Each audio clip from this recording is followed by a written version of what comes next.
Resident Evil, the final chapter, is, well, the final chapter in the Resident Evil series. It was directed by Paul W.S. Anderson and stars Milla Jovovich as Alice, a female action hero who's been going through a series of movies dealing with something called the T-virus, which has turned the population into zombies. And, it's based on the horror survival games Resident Evil, so you kind of get an idea. Look, you've probably seen a whole bunch of them, and here we go. It's the final chapter.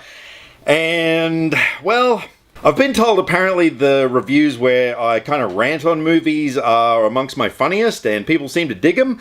Well, strap yourselves in for an absolute laugh riot because I hate this movie. I'm not kidding.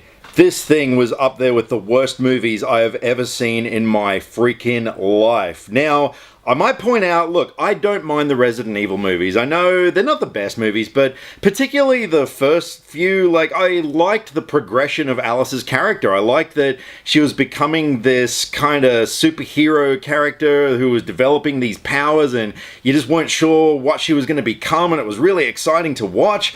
And then the series started getting a little iffy. Now, look, I own all the movies. I have that one. I have 2 copies of Apocalypse. I've got this one and then this one because it was some sort of super duper special edition. I've got the 3D version of Retribution.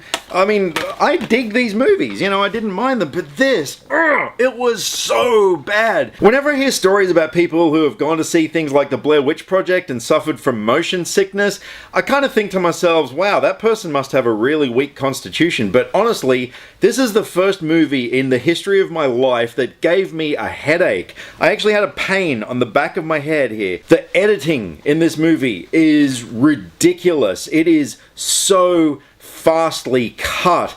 The cuts in the action sequences were a split second long, and when you've got so many cuts going on, it's jarring. It is really difficult to watch. Aside from that, the characters were just so bland. I hate what Alice has become now, just a generic action movie female hero. There was just nothing that engaging about her, and every other character was totally who cares. I just wanted them all to die. The script was ridiculous. The lines of dialogue in this movie, I mean, one point, these characters are going down an elevator and they're surrounded by tens of thousands of cryogenically frozen people, whatever, and all one of them can come up with is there must be thousands of them. It's wow, well done, Captain Obvious. I'm not even kidding. The entire plot can be summed up as there's an antidote for the T-virus and Alice has to find it. Big deal. Aside from that, it was full of just annoying plot holes and inconsistencies. There's a bit where the bad guys are driving this sort of a tank thing and they've got someone strapped to the back on the outside, handcuffed to it, and there's tens of thousands of zombies chasing after them because the guy's being used as bait. Anyway, so the tank thing stops and the main bad guy, Isaacs, he climbs in, and the tanks stop there for a few minutes before they keep going.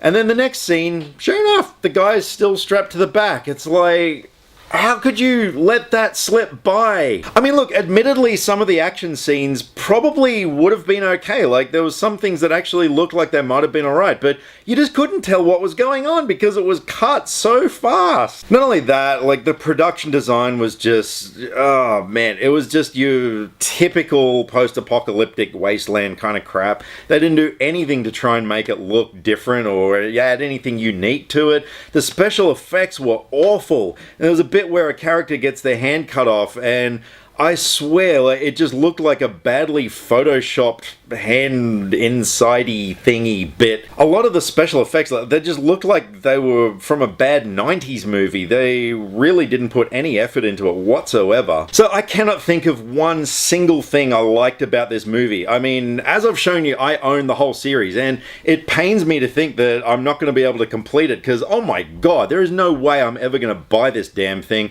If someone maybe wants to give it to me down the track, for free, then I'll throw it into the shelf just to complete the series, but I probably won't ever watch it unless I'm ever in the mood for a really bad headache, and then I'll throw that on and just get a headache. So yeah, look, this thing was badly directed, badly written, atrociously edited, horribly acted. So I'm going to take into account Paul W.S. Anderson, whoever the crap edited it, I think it was Doobie someone, and Mila Jovovich. I'm going to refer to those three from now on as the Trinity of Bitches, because if you've seen the movie, you know what I'm talking about. That was just one of the many awful lines in it, but yeah, they, to me, are the Trinity of Bitches. And seriously, I really cannot recommend this movie to anybody. Even if you've liked the series, don't pay money to go see this unless you are just after something that is going to assault your brain and just make you want to... I wanted to walk out of this thing. I really did. If it hadn't been for the fact that a friend of mine bought me a ticket to go see it, I honestly would have walked out of this movie. And I'm going to give Resident Evil, hopefully the final chapter, a big fat 0 out of 10.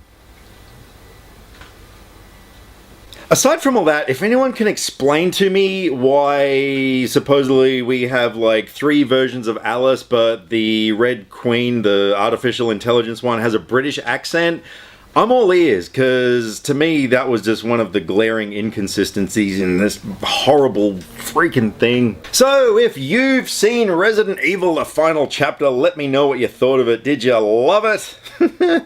Oh god, I hope you didn't. Or did you hate it as much as I did? Let me know what you thought and drop me some comments either here or on Facebook. All the social media links are in the description below, because I like to talk about movies and I would love to talk about movies with you. I'll catch you next time. Click subscribe to stay up to date with all the latest movie reviews. Skynet will be taking over any day now, so what have you got to lose? Nyah.